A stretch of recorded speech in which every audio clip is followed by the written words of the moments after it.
Fiscal General Francisco Barbosa, un gusto tenerlo en 6 AM. Buenos días. Buenos días, Gustavo, y un saludo para toda su mesa de trabajo el día de hoy y a todos los oyentes. Uno lo que puede pensar, fiscal, después de oírlo ayer, es que usted tiene una enorme preocupación por los asuntos legales de alto nivel. Por ejemplo, los líos de constitucionalidad, ¿o no? Pues yo lo que creo es que es importante y tiene una gran responsabilidad hay que tener una responsabilidad con el país, de que las cosas cuando se planteen se hagan bien, y de que sirva esto como un marco jurídico para poder hacer ese proceso de sometimiento. Así se lo dije al presidente de la República el día de ayer. Y es parte también del debate público. En el país se ha acostumbrado normalmente a que no hay debates públicos sobre los proyectos de ley, sino hasta cuando se aprueban en el Congreso y posteriormente la gente advierte y dice, pasó esto y pasó lo otro, y terminamos esperando decisiones en la Corte. Yo creo que es importante con este proyecto ir diciendo cuáles son los temas que van preocupando a la Fiscalía General de la Nación, para que el país vaya sabiendo paulatinamente cómo se van superando esos problemas y cómo vamos teniendo un mejor documento legal que se debe aprobar en el Congreso. ¿Cómo deben ser las investigaciones, fiscal? ¿Qué entidad las debe adelantar? Mire, ese es un tema importante, Gustavo, porque yo creo que hay dos preocupaciones que tiene el presidente de la República frente al proyecto y creo que se superaron también el día de ayer. El presidente conversó conmigo largo rato y habían dos grandes preocupaciones. La primera es si era posible un sometimiento colectivo a la justicia de un grupo de personas en el marco de lo que se ha denominado paz total, es decir, organizaciones criminales de alto impacto, que llámese Clan del Golfo, llámese Pachenca, llámese Guardianes de la Sierra, etcétera.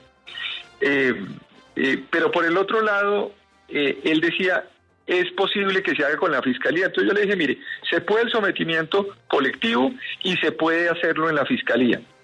Ahora, para hacerlo, se requieren una serie de elementos y creo que yo le fui dando al país algunos elementos el día de ayer. Por ejemplo, uno de ellos, se plantea en el proyecto que el ejercicio de la acción penal se le entrega a la Unidad Especial de Investigación de la Fiscalía. Esta es una unidad especial creada por el Acuerdo de Paz, con un director que además fue ternado por la JEP, que yo lo escogí, pero que no tiene la capacidad ni tampoco la competencia hoy para poder asumir esa ley de sometimiento. Entonces yo le dije, mire, presidente, ahí se tiene que simplemente señalar que es la Fiscalía General de la Nación como integridad, porque nosotros no tenemos dos entidades.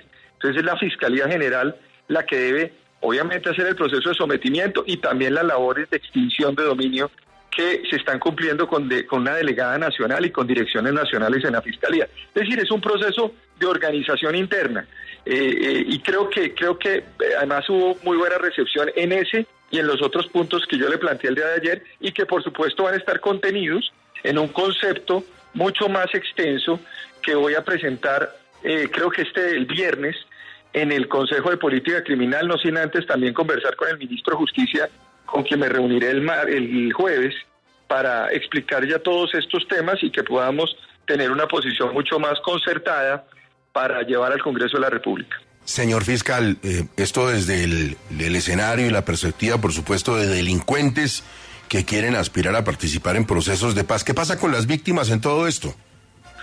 Pues ahí, Gustavo, pasa lo siguiente. Uno de los puntos que yo traje a colación el día de ayer es que en el proyecto de ley donde se habla de sujeción a la justicia ordinaria, garantía de repetición, desmantelamiento de estructuras armadas, no existe ninguna disposición alrededor de esquemas de reparación de víctimas y su rol en todo el proceso.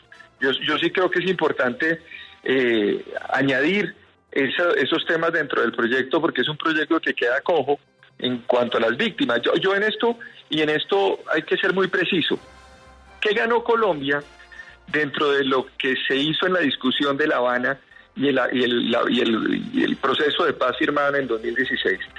Yo creo que uno de los elementos que ganó el país es que durante mucho tiempo ya se empezó a plantear el tema de las víctimas directas, indirectas, derivadas del conflicto y de lo que había ocurrido, para ponerlo en el corazón de todos estos procesos. Entonces yo sí creo que es necesario que se ajuste el proyecto en ese punto para saber exactamente cuál va a ser el rol de las víctimas, porque usted entenderá que estas personas pues han cometido todo tipo de delitos además que tienen que ver incluso con temas de lesa humanidad. Hay conciertos para delinquir agravados, hay tráfico de migrantes, hay violación de menores, hay todo lo que hay traslado de población o desplazamiento de población, no solamente narcotráfico. Y esos delitos son delitos que por supuesto deben tener un correlato con las víctimas.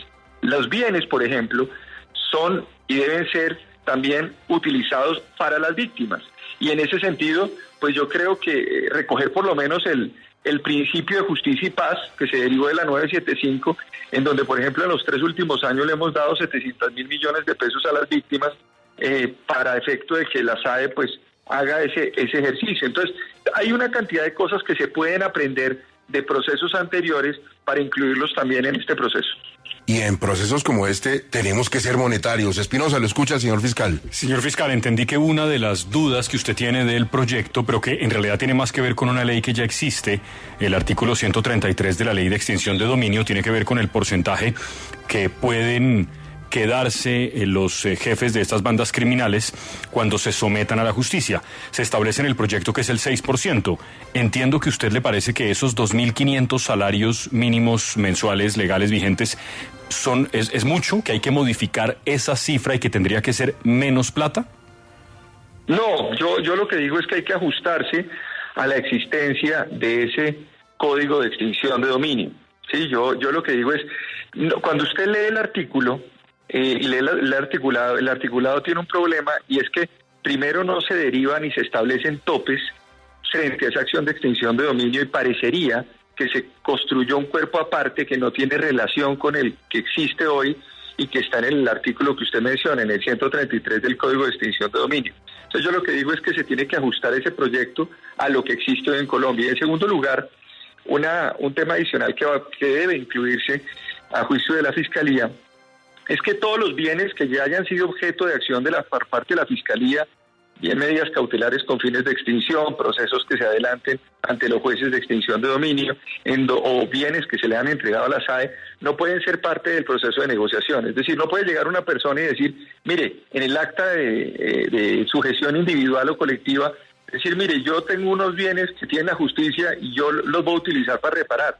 No, es que eso no puede ser posible, porque el bien que se le quitó es bien que ya no le pertenece y por ende no entra en la negociación porque esos bienes ya tienen una acción previa de la justicia. Y esto es importante porque en los últimos 3 años estamos hablando de más de, según estimaciones de la Fiscalía, de 26 billones de pesos, o sea, 5.000, 6.000 millones de dólares que se le ha quitado a esas organizaciones. Entonces no pueden ser incluidos esos bienes dentro de las negociaciones porque ya pues no son parte de esas organizaciones y ya la tiene la justicia colombiana. Entonces, creo que esos son los 2 temas que yo creo que hay que ajustar.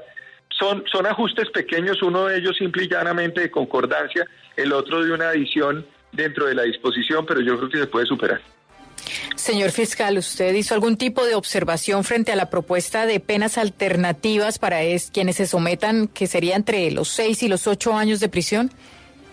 No, sobre eso no hemos hecho una valoración. Creo que es un tema que vamos a esperar las discusiones en el Congreso de la República para ir viendo exactamente cómo se va a hacer. Yo había dicho el 30 de enero, cuando tuve la primera reunión con el presidente de la República, después de pues ese mes donde se discutió la negativa por parte de la Fiscalía de levantamiento de órdenes de captura contra personas que estaban siendo solicitadas por extradición y que hacían parte de esas organizaciones de alto impacto, que digamos era importante tomar en consideración todas los elementos que nosotros teníamos en ese momento para efecto un momento de que estoy aquí, no estoy encontrando un tema, pero no, ya, me decía Diana, usted me puede decir otra vez, por favor, el tema, Diana, que aquí se me cruzó una información. Claro que sí, señor fiscal. Si se hizo algún tipo de observación frente a las penas alternativas de 6 a 8 años. No, es lo siguiente, Diana. Yo le había dicho al país que vamos a hablar de una diferenciación en la aplicación de las disposiciones, de las sanciones. Es decir, si usted tiene un concierto para delinquir agravado, o usted tiene, por ejemplo, homicidios contra líderes sociales, o usted tiene, por ejemplo, delitos de porte de armas, pues usted no puede esperar sanciones de 6 años o de 8 años o de 10 años diferentes, digamos que o una sola sanción. Es necesario que sean diferenciales. En eso el proyecto sí establece un carácter y un tratamiento penal diferencial. Eso me parece a mí fundamental para efecto de que podamos tener divisiones. En eso se recogió una preocupación de la Fiscalía. Ahora, tenemos que también tener en consideración que la ley 975 es un referente para este tipo de proyectos de ley. Entonces, este tipo de proyectos de ley también tiene que recoger experiencias y sobre todo recoger lo que la jurisprudencia de la Corte Constitucional ha venido señalando. Entonces, por lo pronto no hay mayores sugerencias de la Fiscalía, porque también si pensamos en penas que sean mucho más altas, pues estaríamos hablando de que este proyecto de sometimiento sería un proyecto que casi que sacrificaría lo que se quiere, y es que exista una idea de paz total. Entonces, en eso la Fiscalía no va a hacer mayores aportes, no mayores reflexiones, sino iríamos al Congreso a escuchar cada uno de los puntos, pero en ese tema puntual, creemos que el proyecto está bien. Señor fiscal, en su concepto, ¿cómo entraría un tipo como Iván Márquez, por ejemplo, a ser parte de la paz total? ¿Él tendría algún tipo de posibilidad de negociación política o no? ¿Y qué pasaría, digamos, en el mismo sentido con la gente de Gentil Duarte, pues ya fallecido, pero cuyas FARC no hicieron, cuyos guerrilleros no hicieron parte del acuerdo, y lo mismo Iván Mordisco? ¿Cuáles son como los entendimientos suyos frente a estos personajes? Bueno, muy interesante, Vanessa, la pregunta. A ver, este es un tema, Vanessa, que le compete al presidente de la República. Y sobre esto quiero ser muy preciso, porque hay que hacer dos distinciones, y ya hay un proceso en curso sobre esto. A mí me remitieron hace una semana una resolución por medio de la cual me solicitan el levantamiento de unas órdenes de captura de unas personas, ninguno con fines de extradición, que pertenece a lo que ellos denominan, lo que se denominó en la resolución como el Estado Mayor Central de las FARC. Nosotros solicitamos una comunicación a la presidencia diciendo si esas personas habían o no habían firmado o el acuerdo de paz de La Habana, o si habían estado acreditados como personas de esa organización en el marco del acuerdo del 2016. Y si esas personas hoy hacían parte de organizaciones que firmaron o no firmaron el acuerdo, firmaron o no firmaron otro acuerdo de paz. Un poco para saber exactamente en qué calidad estaban pidiendo ese levantamiento de órdenes de captura. Estamos esperando la comunicación de la Presidencia de la República. Pero esto es importante decirlo porque hay unas facultades que tiene el presidente Gustavo Petro. Y sobre esas facultades, que están derivadas del artículo 189 de la Constitución y del 22 de la Constitución, nosotros creemos que pues él perfectamente, en el marco de sus competencias, puede señalar y darle un carácter político a organizaciones que él considere que tengan ese origen en el marco de sus competencias. No es el fiscal general el que va a hacer la tipificación de quién entra y quién no entra dentro de un proceso de paz. Lo hice en el marco del 13 de enero cuando negué esa suspensión de órdenes de captura, porque estaba hablando de narcotraficantes y paramilitares, y para la Fiscalía no existía un marco jurídico, y por eso estamos hoy en esta discusión del proyecto de sometimiento, que creo que va por ese camino. Pero en el caso de disidencias firmantes o disidencias no firmantes a ese acuerdo, es competencia del presidente de la República hacerlo, y nosotros estamos atentos a la respuesta que él nos va a enviar. Señor fiscal, última inquietud, porque sé que tiene una agenda comprometida para el día de hoy. ¿Ustedes tienen en la Fiscalía algún conocimiento sobre gente que, para decirlo coloquialmente, está vendiendo cupos en La Paz, o abogados que estarían intermediando para decirles a personajes privados de la libertad que no los van a extraditar con pago de gruesas sumas? ¿Saben algo de esto en la Fiscalía?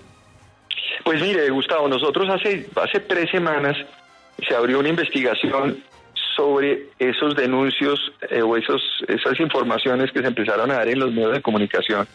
Y hemos venido escuchando en declaración a un sinnúmero de personajes y de personas que han venido dando sus versiones en la Fiscalía, y esto se ha venido complementando con investigaciones que se están haciendo en el ente acusador sobre este tema.